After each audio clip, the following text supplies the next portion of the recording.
Our story from the seats today is my longtime friend and someone I admire greatly, Bryan Flanagan. Come on up.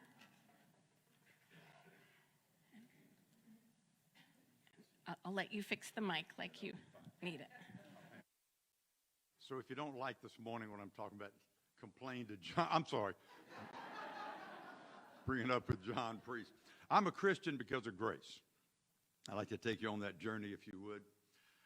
When Cindy and I were finishing school, she was in her senior year. I was in my second senior year. And about that time, we met a young man named Randy Geary. Randy was a couple years older than us, been on staff at LSU for a while. Randy was a very strong, very devoted Christian, very bold in his testimony.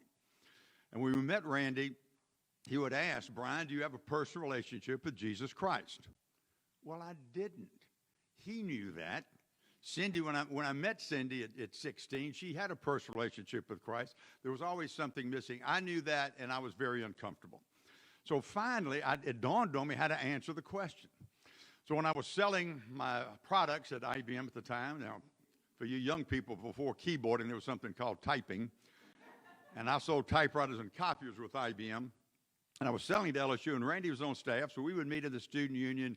We would meet at his office, and he would ask me, do you have a personal relationship with Jesus Christ? And so finally I said, yes, I do. He said, good. Would you mind sharing it with me?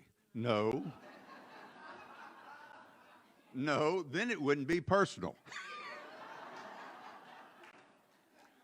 So fast forward, 1978, we get to Dallas and to Plano, and we join West Plano Presbyterian Church. We go to California, outside of San Francisco, and we in Danville, California, we joined Community Presbyterian Church, which just happened to be the same church that Paula and Jack Wilder were in. But we didn't know them because they sat close to the front of the sanctuary where the tithers sat. And we were in the back, way back. So we come back and join Grace in January 1983. So I've been searching for this thing called grace. I've been searching for this thing called Christ.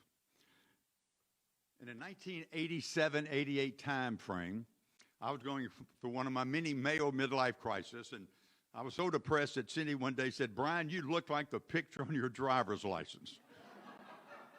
You need to go see somebody. So she sent me to this guy, and he happened to be a Christian counselor. At the end of the second or third session, we get to the door. Now, this is after a 50-minute, I'm pouring my heart out, I'm crying, I'm teared up. And we go to this is the end of the session, and he stops at the door and he says, do you know what grace is? What is grace? I said, I have no idea. He said, go find out.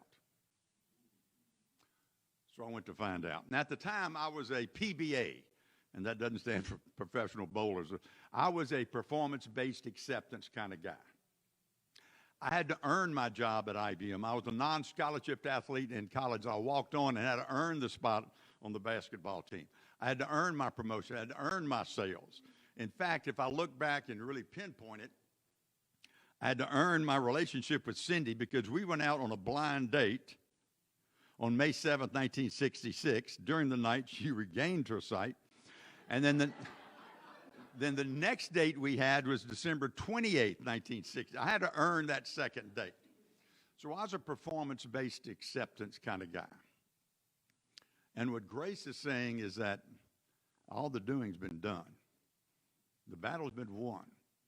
All you have to do is accept it. Unmerited favor. And unmerited favor, Jack, was a completely different idea. I didn't know that ideal. And so I didn't have a Damascus Road experience. I had a process experience.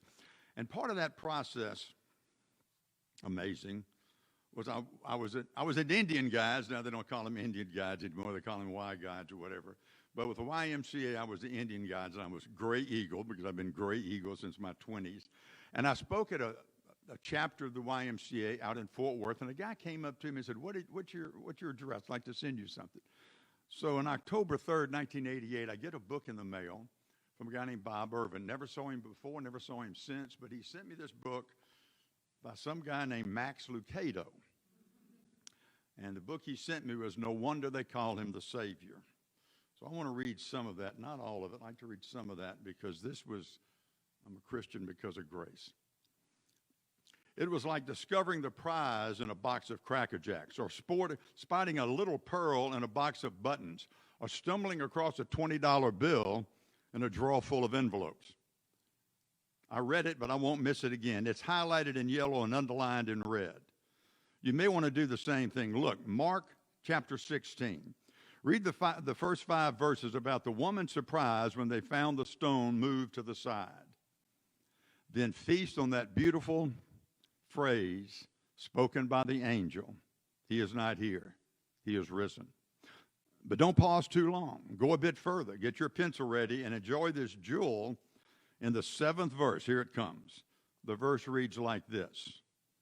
But go, tell his disciples and Peter that he is going before you to Galilee. Did you see it? Read it again. This time I'll emphasize it. But go and tell his disciples and Peter that he is going before you to Galilee. Now that is a hidden treasure. If I might paraphrase the words, don't stay here. Go tell the disciples. Pause and then a smile. And especially tell Peter that he is going before you to Galilee. What a line.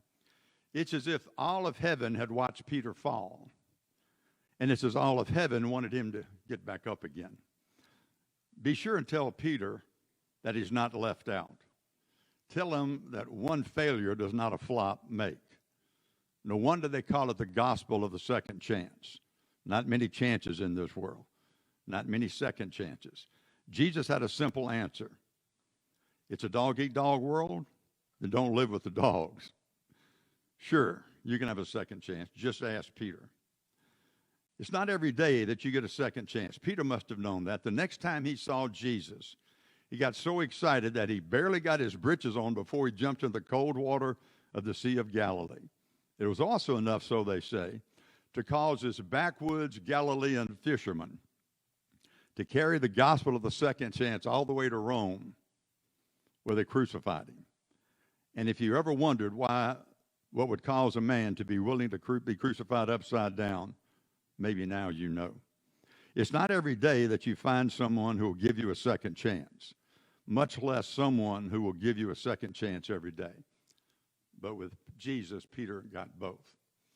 At that time in my life, Mickey Mantle was more real to me. Davy Crockett was more real to me. And I was missing salvation by a distance of 12 inches, and that's the distance from my head to my heart. Jen Reed Dubberly had convinced me in this church that I needed to teach high school Sunday school class. And my complaint was, I know nothing. She said, that's the point. You'll learn from them.